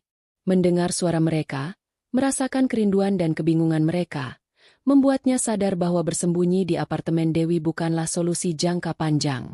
Ia tidak bisa selamanya menjadi tamu yang berduka di rumah sahabatnya. Jika ia ingin memenangkan perang ini dan membangun kembali masa depan di mana ia bisa bertemu lagi dengan Danu dan Cahya sebagai wanita yang utuh, ia harus mulai dengan membangun kembali fondasinya sendiri. Dan fondasi itu membutuhkan tanahnya sendiri.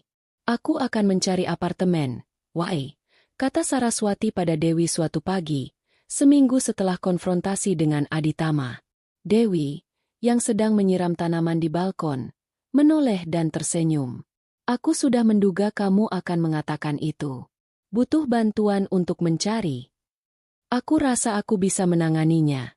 Jawab Saraswati. Aku butuh melakukan ini sendiri. Maka, dimulailah proses pencarian itu.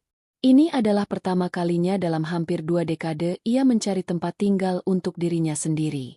Dulu, Aditama yang selalu mengurus hal-hal seperti itu, sementara ia fokus pada desain dan konsep. Kini, ia harus melakukannya sendirian, dan anehnya, proses itu terasa memberdayakan. Ia tidak mencari kemewahan seperti rumahnya yang lama. Ia mencari sesuatu yang berbeda, ketenangan, cahaya, dan ruang untuk bernapas. Setelah mengunjungi beberapa unit, ia akhirnya menemukannya. Sebuah apartemen di lantai 15 sebuah gedung yang lebih tua namun terawat baik, terletak di area kota yang lebih tenang dan rindang. Apartemen itu tidak besar, hanya memiliki 1 kamar tidur, 1 ruang kerja kecil, dan ruang tamu yang menyatu dengan dapur. Tetapi yang membuatnya jatuh cinta adalah balkonnya yang luas dan jendela-jendela besar yang membingkai pemandangan pepohonan hijau dan cakrawala kota di kejauhan. Tempat itu adalah kanvas kosong. Ia menggunakan sebagian dana pribadinya yang berhasil diamankan oleh Ratna untuk menyewa tempat itu. Hari pertama ia melangkah masuk dengan kunci di tangan. Keheningan dan kekosongan ruangan terasa begitu nyata. Tidak ada furnitur. Tidak ada foto, tidak ada jejak kehidupan. Untuk sesaat, rasa sepi yang tajam menyergapnya. Tapi kemudian, ia menarik napas dalam-dalam.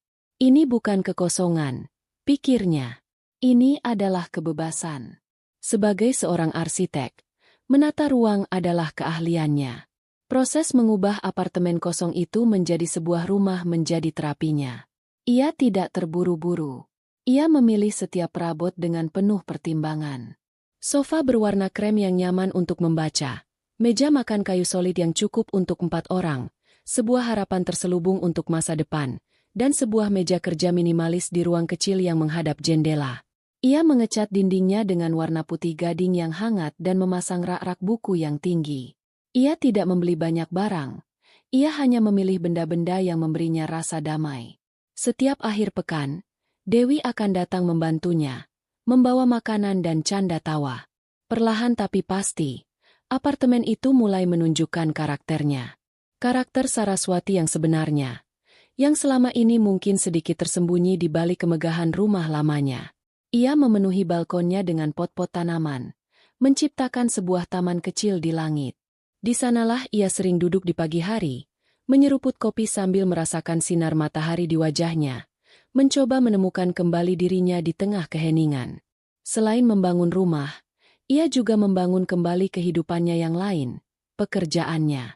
Ia kembali ke firma arsitekturnya, disambut dengan hangat oleh kedua rekan bisnisnya, Joko dan Indra, yang sudah ia ceritakan segalanya.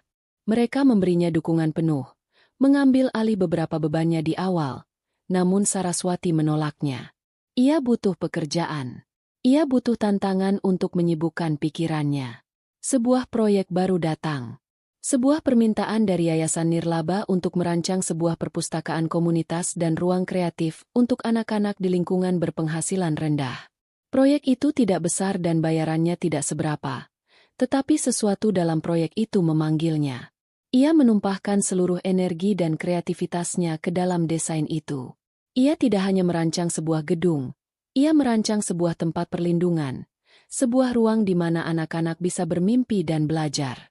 Tanpa sadar, ia merancang tempat yang ia harap bisa ia berikan untuk Danu dan Cahya, sebuah tempat yang jujur dan penuh harapan. Proses hukum terus berjalan di latar belakang. Sesekali, Ratna akan meneleponnya, memberikan pembaruan. Tim Aditama mencoba berbagai strategi, menuduhnya sebagai istri yang tidak stabil secara emosional dan menelantarkan anak-anaknya. Setiap tuduhan terasa seperti tamparan, tetapi Ratna selalu berhasil menenangkannya. Biarkan mereka menggonggong.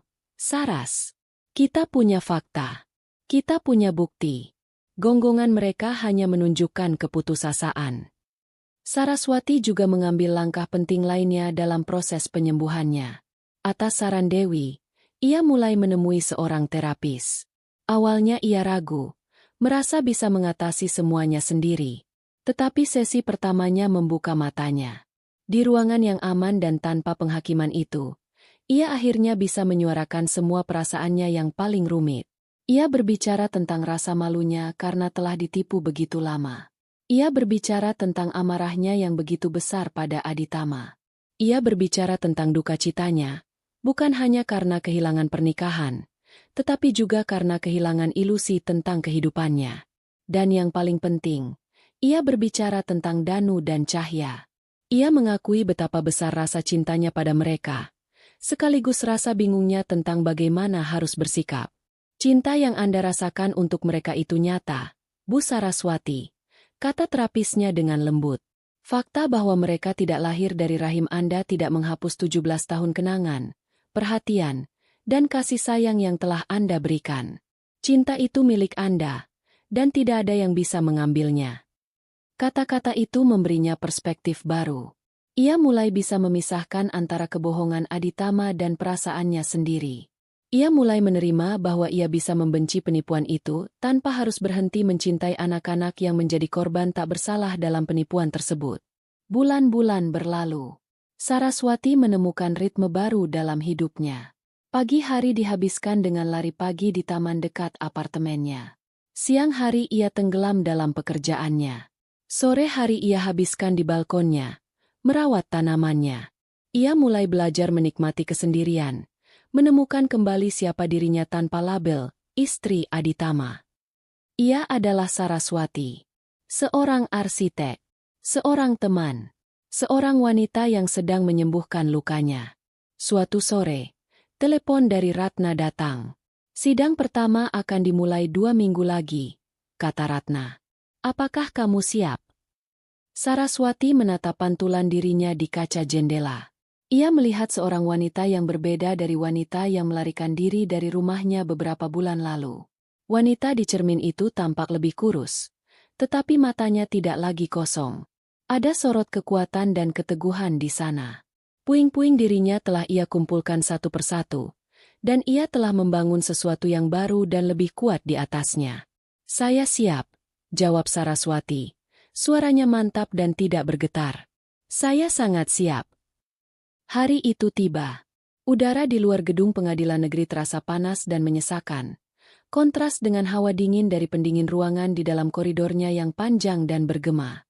Saraswati berjalan dengan langkah mantap, diapit oleh Ratna di satu sisi dan Dewi di sisi lainnya. Ia mengenakan blus putih sederhana dan celana panjang hitam. Pakaian yang ia pilih dengan sengaja untuk memproyeksikan citra yang tenang dan profesional, bukan citra korban yang rapuh. Saat memasuki ruang sidang, ia bisa merasakan puluhan pasang mata tertuju padanya. Ruangan itu tidak terlalu besar, dengan panel-panel kayu gelap di dinding dan kursi-kursi penonton yang sebagian sudah terisi. Di seberang ruangan, di meja tim kuasa hukum lawan, ia melihat Aditama. Suaminya itu tampak lebih kurus, dengan lingkaran hitam di bawah matanya, tetapi ia mengenakan setelan jas termahalnya, mencoba keras untuk mempertahankan citra pria sukses yang teraniaya. Mata mereka bertemu sesaat. Saraswati melihat kilat kebencian di mata Aditama, sementara ia hanya membalasnya dengan tatapan dingin dan datar. Sidang dimulai. Hakim, seorang pria parubaya dengan wajah tegas, memasuki ruangan dan semua orang berdiri. Setelah formalitas selesai, badai itu pun dimulai.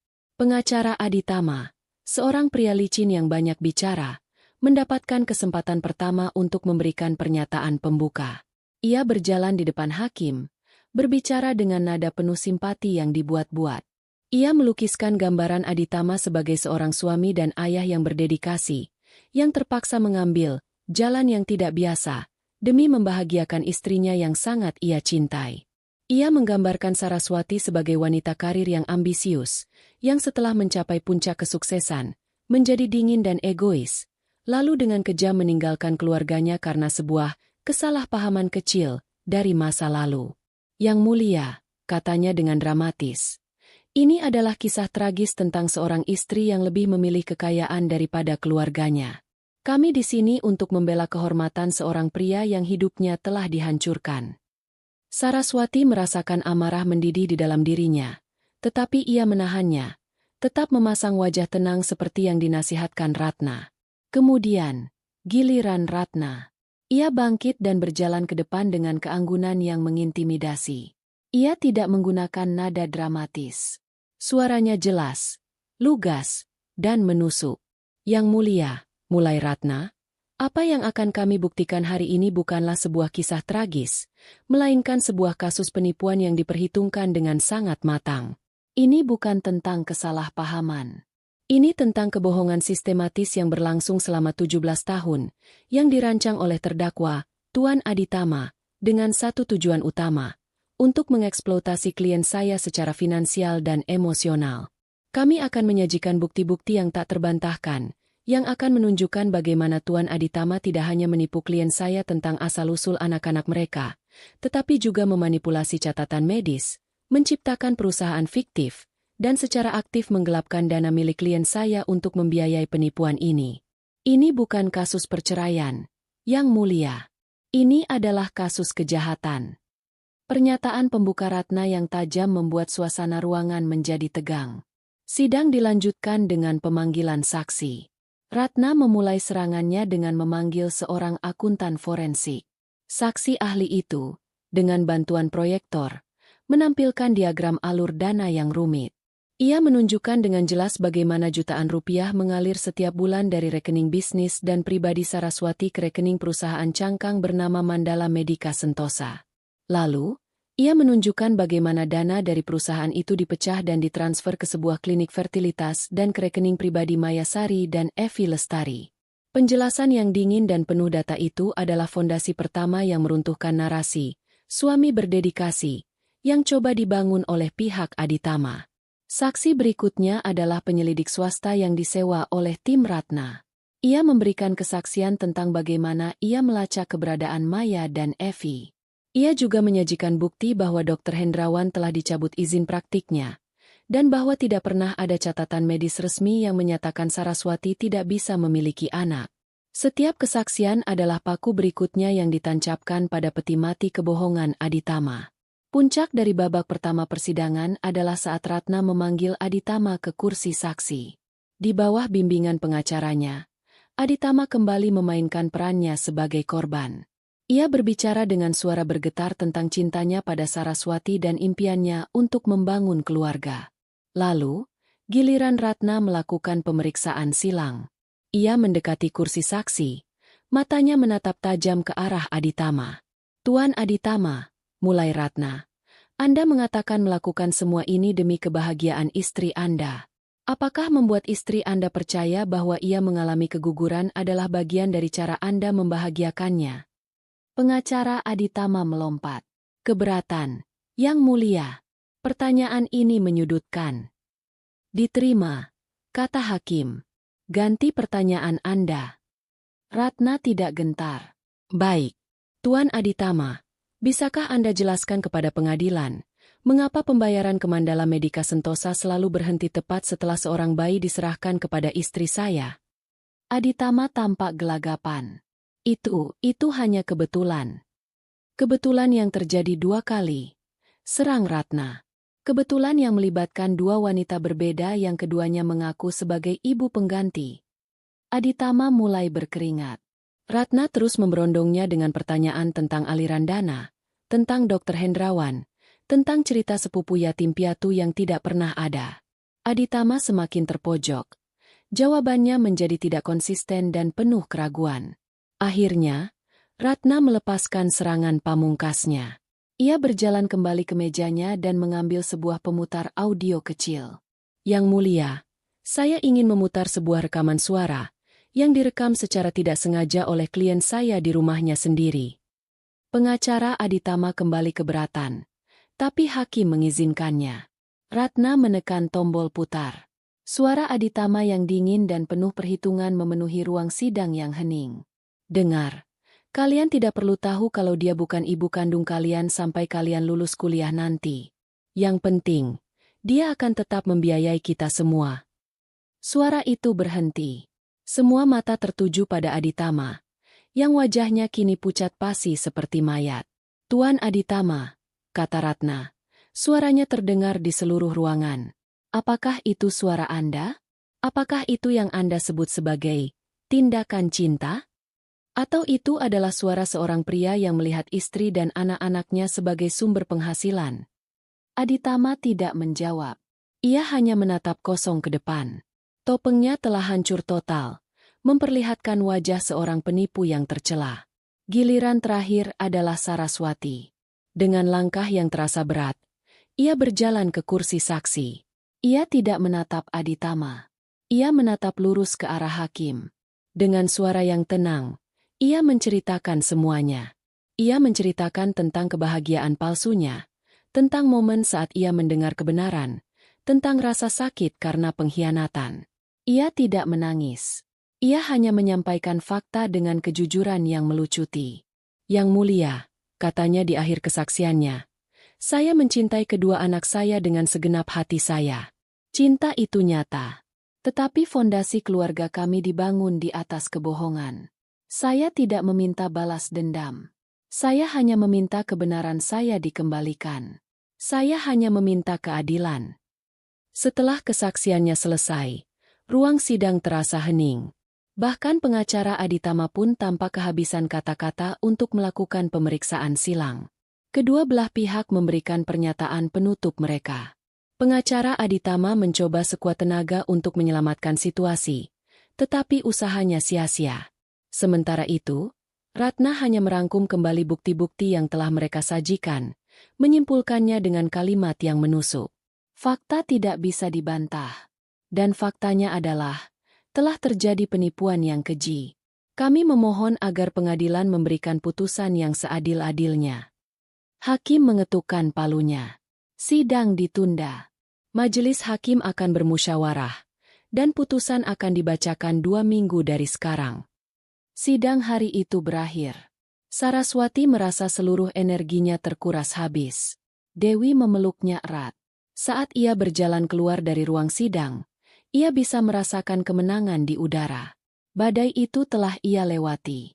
Kini, ia hanya tinggal menunggu datangnya pelangi. 2 minggu terasa seperti seumur hidup. Hari-hari antara akhir persidangan dan jadwal pembacaan putusan adalah masa penantian yang aneh. Sebuah ruang hampa di antara perang yang telah usai dan perdamaian yang belum dideklarasikan. Saraswati mengisi hari-harinya dengan rutinitas yang ia ciptakan untuk menjaga kewarasannya.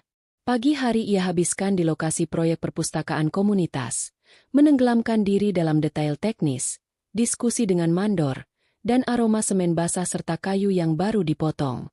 Membangun sesuatu yang nyata, sesuatu yang positif untuk masa depan orang lain, menjadi penawar bagi kehancuran masa lalunya. Sore hari, ia kembali ke apartemennya yang tenang. Ia akan duduk di balkon, merawat tanamannya, dan membiarkan pikirannya berkelana. Ia tidak lagi merasakan amarah yang membara pada Aditama. Yang tersisa hanyalah rasa lelah yang mendalam dan sedikit kesedihan atas hilangnya tahun-tahun yang ia kira penuh makna. Ia tidak memikirkan tentang menang atau kalah. Ia hanya menginginkan sebuah penutupan. Sebuah titik akhir yang jelas agar ia bisa benar-benar mulai melangkah maju. Dewi selalu ada untuknya. Seringkali datang tanpa diundang. Membawa makan malam atau sekadar duduk menemaninya dalam diam. Apapun hasilnya nanti, Saras, kata Dewi suatu sore, kamu sudah menang. Kamu sudah memenangkan kembali dirimu sendiri. Saraswati tahu sahabatnya benar, tetapi ia tetap membutuhkan pengesahan dari hukum. Sebuah stempel resmi yang menyatakan bahwa penderitaannya diakui dan kebenarannya menang. Akhirnya, hari pembacaan putusan itu tiba. Saraswati kembali mengenakan pakaian yang sama seperti di hari pertama sidang, pakaian perangnya yang sederhana. Ia melangkah memasuki gedung pengadilan dengan perasaan yang jauh lebih tenang daripada sebelumnya. Kali ini, ia tidak merasa seperti seorang korban yang menyeret bebannya, melainkan seperti seorang penyintas yang datang untuk mendengar babak terakhir dari kisahnya. Ruang sidang terasa lebih tegang dari sebelumnya. Aditama sudah duduk di kursinya, tampak kuyu dan gelisah. Ia tidak lagi berusaha menampilkan citra superior. Ia hanya tampak seperti seorang pria yang menunggu eksekusinya. Saat hakim memasuki ruangan, keheningan total menyelimuti. Jantung Saraswati berdebar, bukan karena takut, tapi karena antisipasi.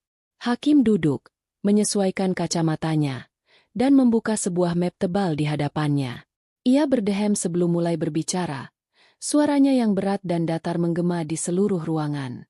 Setelah menimbang dengan saksama semua bukti yang telah diajukan, kesaksian dari para saksi, serta argumen dari kedua belah pihak, mulai hakim, majelis hakim telah sampai pada sebuah putusan. Ia berhenti sejenak. Membalik halaman. Saraswati menahan napas. Pertama, mengenai gugatan perceraian, lanjut hakim. Pengadilan menemukan bahwa telah terjadi penipuan yang disengaja dan sistematis dalam pernikahan antara penggugat, saudari Saraswati, dan tergugat, saudara Aditama. Kebohongan mengenai asal-usul kedua anak telah merusak fondasi kepercayaan yang menjadi dasar sebuah ikatan pernikahan. Oleh karena itu, pengadilan mengabulkan gugatan cerai yang diajukan oleh penggugat. Pernikahan antara Saraswati dan Aditama dinyatakan putus karena perceraian, dengan kesalahan sepenuhnya dibebankan kepada pihak tergugat. Saraswati merasakan gelombang kelegaan pertama menyapunya. Ia melirik Ratna, yang memberinya anggukan kecil penuh kemenangan. Hakim melanjutkan. Kedua, mengenai pembagian harta bersama. Berdasarkan bukti-bukti keuangan yang menunjukkan bahwa sumber utama aset keluarga berasal dari penghasilan dan investasi penggugat, serta mempertimbangkan kerugian finansial dan moral yang diderita penggugat akibat penipuan yang dilakukan tergugat, pengadilan memutuskan bahwa 75% dari total aset bersama jatuh ke tangan penggugat, saudari Saraswati. Ini termasuk kepemilikan penuh atas rumah kediaman bersama dan seluruh saham penggugat di firma arsitekturnya. Sisa 25% diberikan kepada tergugat. Di seberang ruangan, Aditama tersentak seolah baru saja ditinju. Kepalanya tertunduk. Ia telah kehilangan segalanya.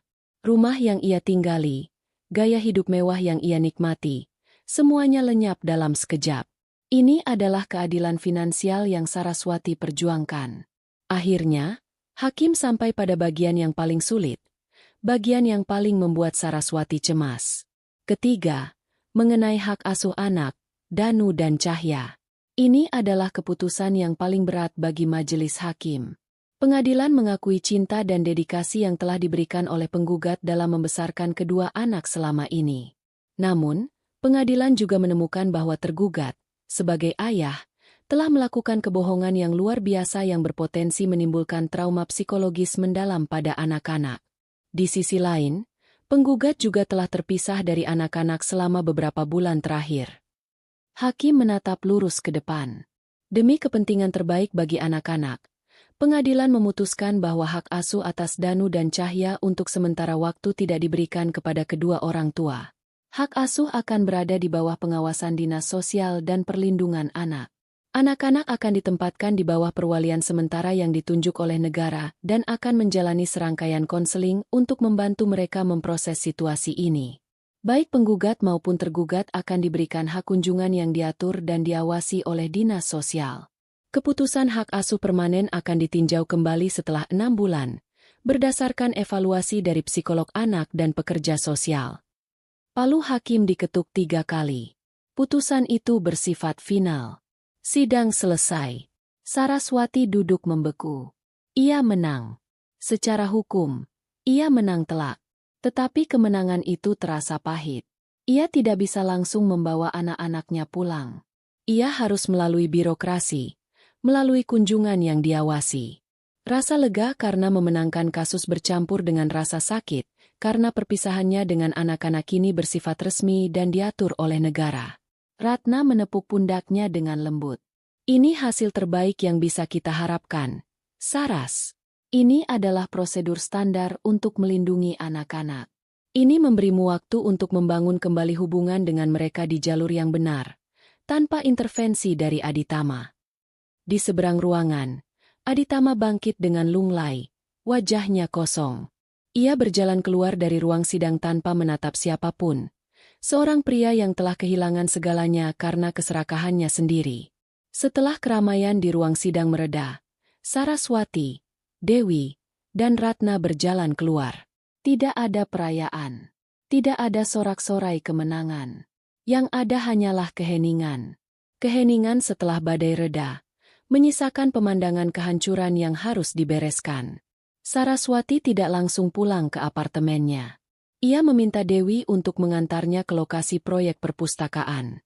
Di sana, di antara rangka-rangka baja dan tumpukan batu bata, ia berdiri menatap para pekerja yang sibuk membangun sesuatu yang baru dari nol. Ia menghirup dalam-dalam aroma debu konstruksi. Ia telah meruntuhkan kehidupan lamanya sampai ke fondasi. Kini, saatnya untuk membangun lagi. Prosesnya akan lambat, rumit, dan menyakitkan, terutama bagian yang menyangkut anak-anaknya. Sore itu, seorang pekerja sosial meneleponnya, menjelaskan prosedur kunjungan dengan nada yang profesional namun ramah. Kunjungan pertama dijadwalkan akhir pekan itu, di sebuah ruang bermain di kantor dinas sosial. Malam itu, di apartemennya yang sunyi, Saraswati tidak bisa tidur. Kemenangan hukumnya terasa seperti sebuah antiklimaks. Ia telah membuktikan kebenarannya kepada dunia, tetapi hatinya masih terasa kosong. Ia menatap keluar jendela, ke arah kerlip lampu kota. Perangnya melawan Aditama telah berakhir. Tetapi perjalanannya yang sesungguhnya, perjalanan untuk menyembuhkan hatinya dan menyatukan kembali keluarganya yang retak dalam bentuk yang baru dan jujur, baru saja akan dimulai. 6 bulan berlalu. Musim berganti, dan begitu pula kehidupan Saraswati. Setelah putusan pengadilan, ia membuat keputusan besar. Ia pindah kembali ke rumah lamanya. Awalnya terasa aneh. Setiap sudut mengingatkannya pada kehidupan yang telah hilang. Tetapi perlahan, ia mulai mengubahnya.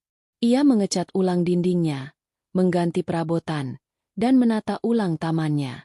Ia tidak mencoba menghapus masa lalu, melainkan melapisi kenangan buruk dengan kenangan baru yang ia ciptakan sendiri. Rumah itu bukan lagi simbol kebohongan Aditama.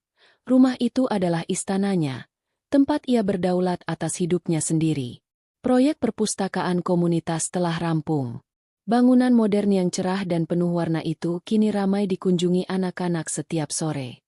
Saraswati sering datang ke sana, bukan sebagai arsiteknya, tetapi sebagai relawan. Melihat senyum anak-anak yang asyik membaca di ruang yang ia rancang memberinya kebahagiaan yang tulus, mengisi sebagian kekosongan di hatinya. Hubungannya dengan Danu dan Cahya juga berevolusi secara perlahan. Kunjungan pertama mereka di kantor dinas sosial terasa sangat canggung. Ada seorang pengawas yang duduk di sudut ruangan, mencatat interaksi mereka. Mereka bertiga berbicara dengan kaku, takut mengatakan hal yang salah.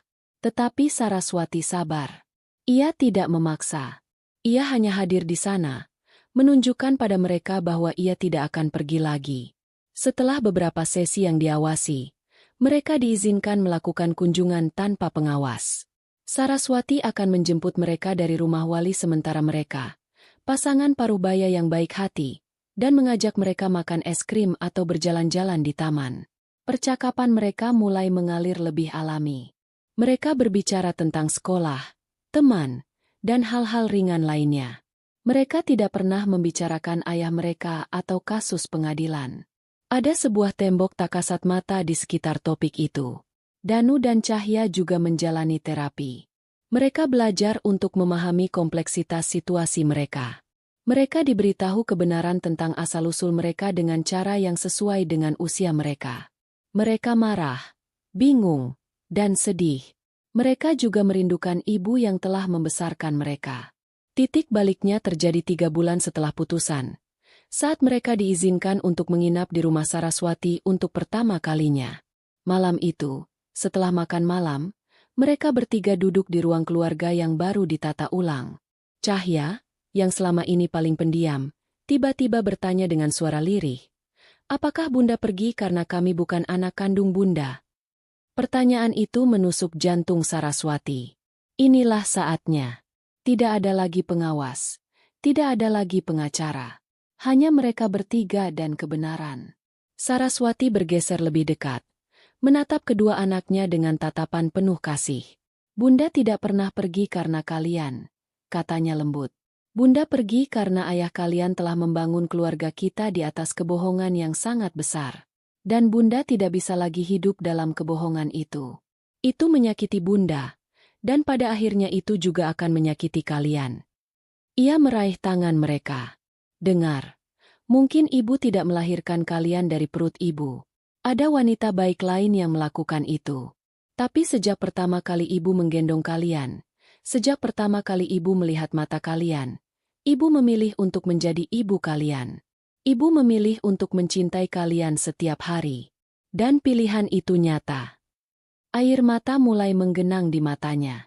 Rasa sayang ibu saat menyuapi kalian, pelukan ibu saat kalian takut, nasi goreng yang ibu buat setiap pagi, semuanya nyata. Tidak ada satupun dari perasaan ibu untuk kalian yang bohong. Cinta ibu untuk kalian adalah hal paling nyata dalam hidup ibu. Danu, yang selama ini menunduk, mengangkat wajahnya. Matanya merah. "Maafkan aku, Bun. Aku tahu rahasia itu sebelum Bunda pergi. Aku seharusnya memberitahumu." Saraswati menggeleng, mengusap pipi putranya. "Kamu tidak salah apa-apa, sayang. Kamu juga korban. Ayahmu menempatkanmu dalam posisi yang mustahil. Jangan pernah menyalahkan dirimu sendiri." Ia menatap kedua anaknya bergantian. "Ibu tahu kalian bingung. Tidak apa-apa jika kalian marah atau sedih. Tapi ibu mau kalian tahu, apapun yang terjadi, dimanapun kalian berada, ibu akan selalu menjadi ibu kalian. Bukan karena darah, tapi karena hati. Hati ibu yang memilih kalian." Malam itu, tembok di antara mereka akhirnya runtuh. Mereka menangis bersama, berpelukan erat di atas sofa. Mereka melepaskan semua rasa sakit, kebingungan, dan kerinduan yang terpendam selama berbulan-bulan. 6 bulan setelah putusan, berdasarkan rekomendasi penuh dari psikolog dan pekerja sosial, hak asuh penuh atas Danu dan Cahya akhirnya diberikan kepada Saraswati. Aditama, yang kini hidup sederhana di luar kota dan dikabarkan terlilit utang, hanya diberikan hak kunjungan terbatas sebulan sekali. Cerita ini tidak berakhir dengan kembalinya sebuah keluarga yang sempurna. Ilusi itu telah lama hancur. Sebaliknya, cerita ini berakhir dengan dimulainya sesuatu yang baru dan jauh lebih berharga, sebuah keluarga yang nyata. Suatu minggu pagi yang cerah, Saraswati, Danu, dan Cahya berada di taman belakang rumah mereka. Mereka tidak lagi tinggal di dalam sangkar emas yang penuh kepalsuan. Mereka sedang bersama-sama menanam bibit mawar baru di sepetak tanah yang kosong. Tangan mereka kotor oleh tanah. Wajah mereka berkeringat di bawah sinar matahari. Dan tawa mereka terdengar renyah dan bebas. Saraswati melihat Danu dan Cahya yang saling melempar tanah sambil bercanda. Ia tersenyum. Ia telah kehilangan seorang suami. Tetapi ia menemukan dirinya sendiri. Ia telah kehilangan sebuah kehidupan yang ia kira sempurna. Tetapi ia mendapatkan kesempatan untuk membangun kehidupan yang jujur. Ia mungkin bukan ibu yang melahirkan mereka, tetapi di sana, di bawah langit biru yang cerah, ia tahu dengan segenap jiwanya bahwa ia adalah ibu mereka. Ibu dari hati. Dan itu sudah lebih dari cukup.